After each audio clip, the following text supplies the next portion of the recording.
अस्सलाम वालेकुम नाज़रीन। आज हमारे साथ हैं बहुत ही प्यारी शख्सियत। पहले पाकिस्तान से तबसरे बातें करते थे, इंटरव्यू देते थे।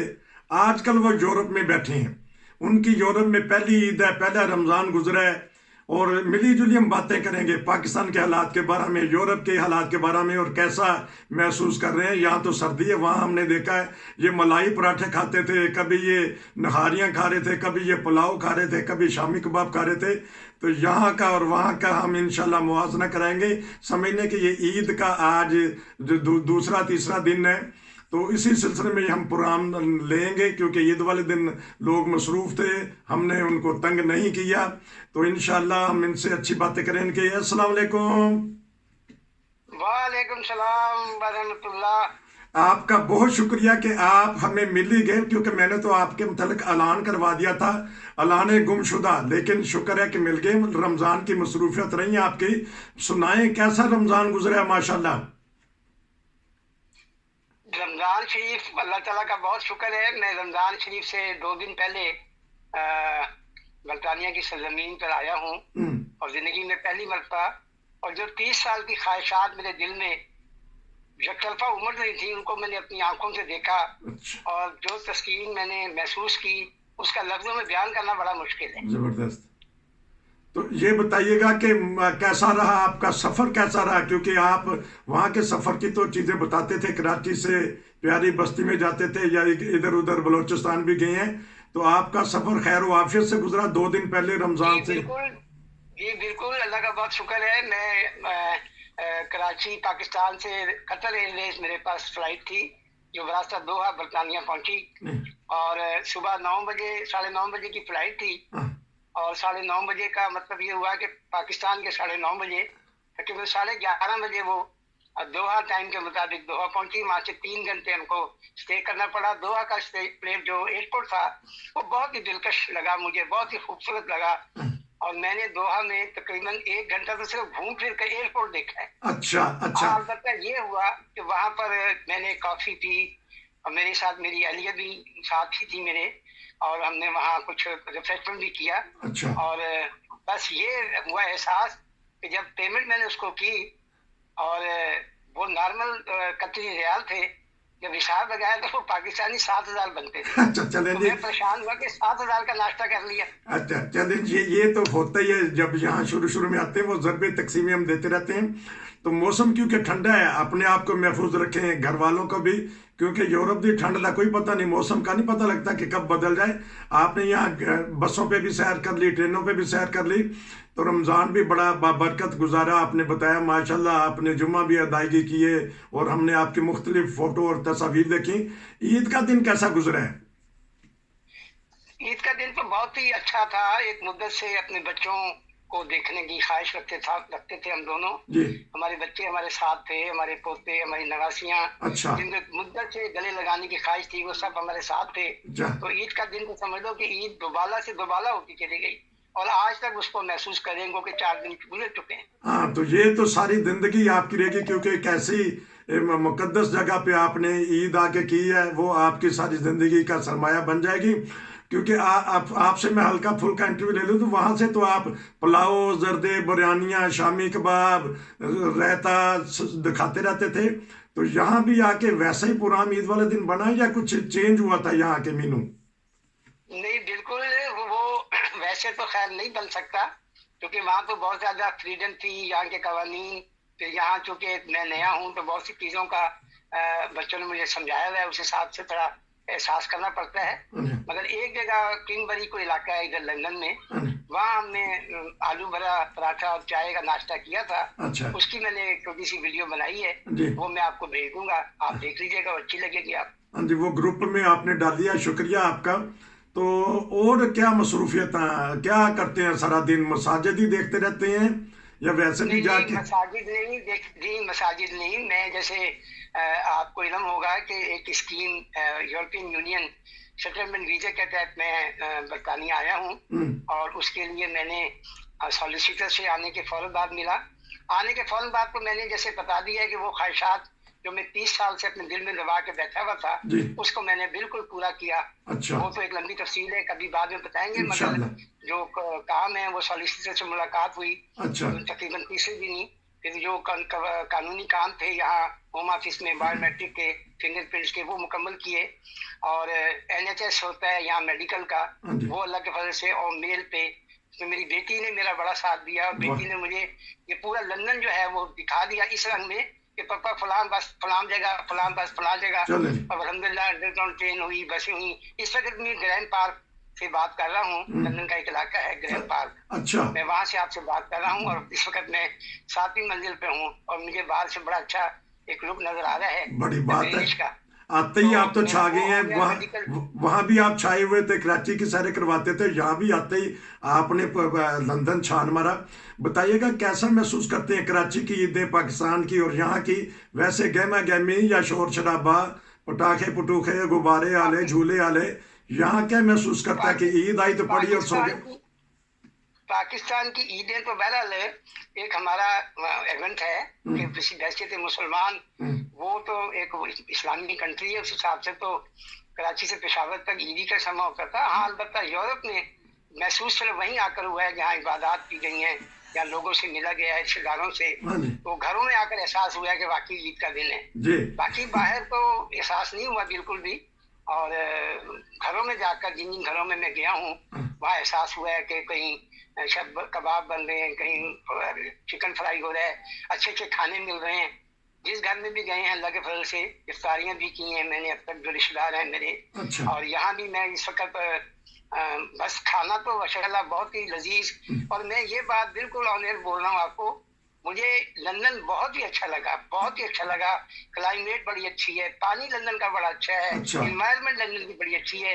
और जिस तरह इस कौम ने, खुद आदमी गलती करे तो गलती हो सकती है, ट्रेनों में किस तरह इन्होंने अपना एक सिस्टम दिया हुआ है कि बता रहे हैं कि किसने कहाँ जाना है। बसों में मैं समझता हूँ कि इस बेहतरीन एक निज़ाम है जो इस कौम ने किया है, और ये इस लिहाज से एक अजीम कौम है। तो आपने लंदन की तो तारीफों के पुल ही बांध दिए, तो क्या वजह है कि इतनी देर, इतनी जल्दी पहचान गए लंदन वालों को?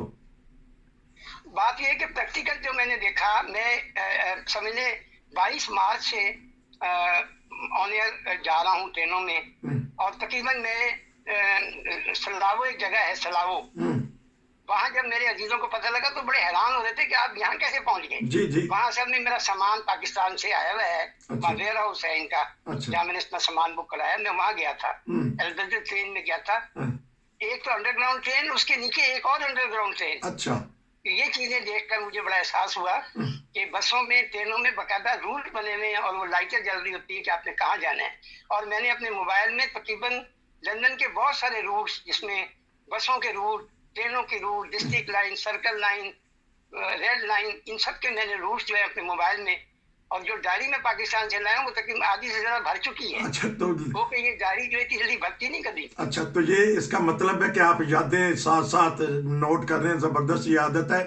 तो लंदन की बत्तियां देख देख के तो फिर खुशी महसूस होती है, खुदा ताला की तारीफ की जाती है, जिक्र किया जाता है, और जिस हद तक हो मैं खुदा ताला की हमद में, दुरूद शरीफ में अपना वक्त गुजारता हूँ। खा मैं ट्रेन में हूँ, खा मैं बस में हूँ, माशाल्लाह। और जिस हद तक मैं अल्लाह का शुक्र अदा करूँ, मैं समझता हूँ शुक्र अदा नहीं हो सकता, किसी भी रंग में अदा नहीं हो सकता, जो खुदा ताला ने फजल और बिलर हुजूर की दुआएं जो हैं, मैं उनको हमेशा मुकद्दम रखता हूँ और तामर्द रखता रहूंगा। वो दुआएं हैं जो मेरे हर साल में चल रही हैं। माशाल्लाह। देखेंगे लंदन में भी माशाल्लाह जो हमारे मुसलमान बहन भाई हैं वो दुरूद और सलाम भेजते रहते हैं।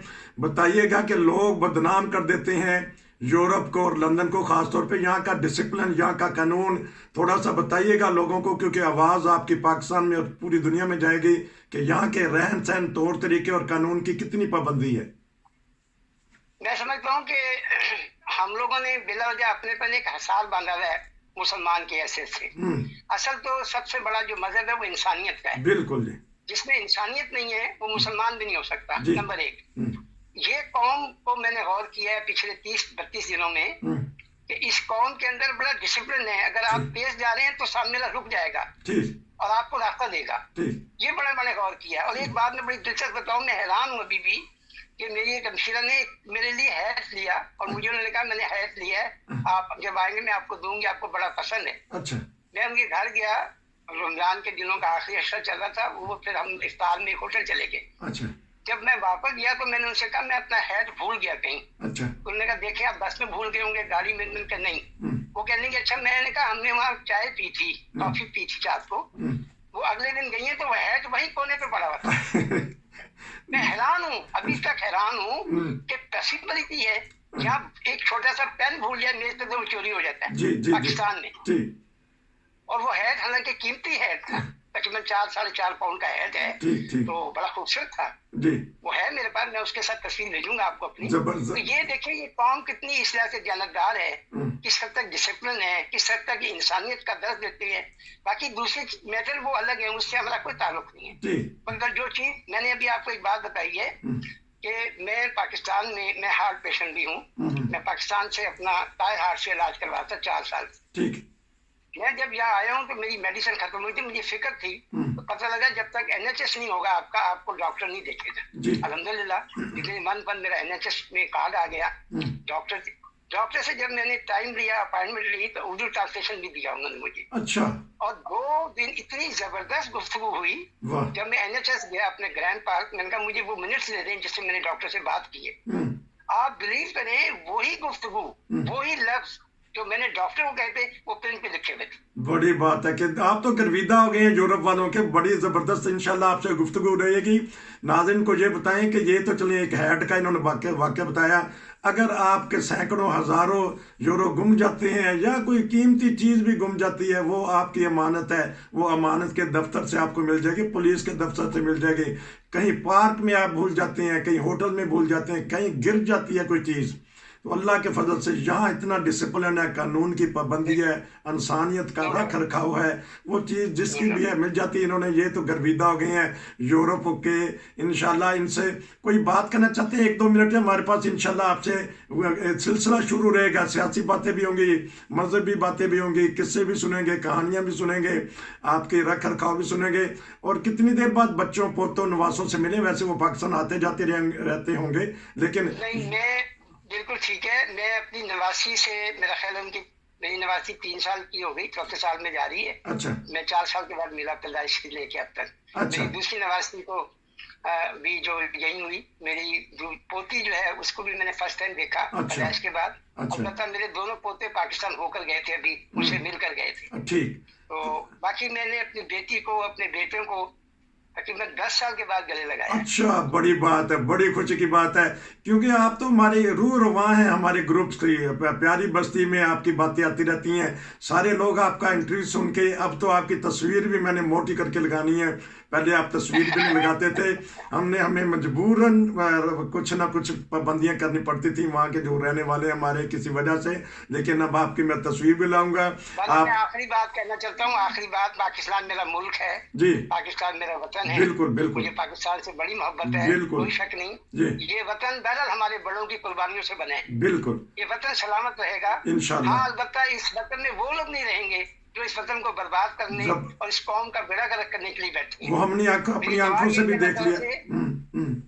मेरी दुआ आखिर में यही है, अल्लाह मियां जो काबिल इस्लाह है उनको जिंदा रख, जो नाकाबिल इस्लाह है उनकी सब लपेट, उनके शरारतें उनके ऊपर पड़ जाएंगी। हमने अपनी आंखों से भी देखा है कि जिन्होंने इस मुल्क को नुकसान पहुंचाया उनको खुदा ताला ने इबरत का निशान बना दिया, या पाकिस्तान में रहने वाले पाकिस्तानियों को नुकसान पहुंचाया, मुहब्बे वतन पाकिस्तानियों को किसी तरह तंग किया तो उनके ऊपर जिंदगी तंग कर दी गई। ये हमने अपनी आंखों से देखा। नाजरीन, ये थे हमारे रफ़ी कुरैशी साहब, अब तो मैं खुल के इनका नाम भी लूँगा, आपको ये अच्छे अच्छे तबसरे देंगे, खबरें देंगे, पाकिस्तानी हालात पे बात करेंगे, बैनुल-अक़वामी हालात पे बात करेंगे। आखिर पे नाज़रीन मैं एक छोटा सा इंशाल्लाह प्रोग्राम करेंगे, दुआ का भी कहना चाहता हूँ। हमारा एक प्यारा मुल्क इस्लामी मुल्क है सूडान, वहाँ खाना जंगी हो रही है, आप भी दुआ करें, हाथ उठा के दुआ करें, सजदे में दुआ करें कि अल्लाह करे कि वहाँ से जल्द खाना जंगी ख़त्म हो जाए, वहाँ उस मुल्क में भी अमन आ जाए, क्योंकि वहाँ तख्त यानी हुकूमत की वजह से 2 जनरल